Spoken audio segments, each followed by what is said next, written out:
হাত তুলে দোয়া করা ব্যক্তিগত ব্যাপার। নামাজের মধ্যে সবাই মিলে হাত তুলে দোয়া করলো যে নবীকে অপমান করলো সে। নামাজের পরে সবাই মিলে হাত তুলে দোয়া করলো যে সে যত বড়ই হুজুর হোক না কেন সে রাসূলকে অপমান করেছে। ঈদের মাঠে সবাই মিলে হাত তুলে দোয়া করেছে যে সে রাসূলকে অপমান করেছে। সভা সমিতির পরে, এরকম বৈঠকের পরে, বিবাহের বৈঠকের পরে সবাই মিলে হাত তুলে দোয়া করেছে যে সে রাসূলকে অপমান করেছে। হাত তুলে দোয়া করা ব্যক্তিগত ব্যাপার। আপনার বাপের কবরের কাছে গিয়ে হাত তুলে দোয়া করে কি বলবেন আপনি, আপনার ব্যাপার।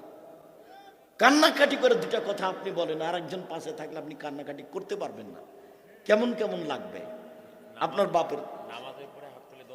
নামাজের পরে হাত তুলে দোয়া করা ব্যক্তিগত ব্যাপার। নামাজের পরে করুক, এমনি করুক, এখন করুক, বাড়িতে গিয়ে করুক, যখন ইচ্ছা তখন হাত তুলে দোয়া করবে, তার ব্যক্তিগত ব্যাপার, একক ব্যাপার।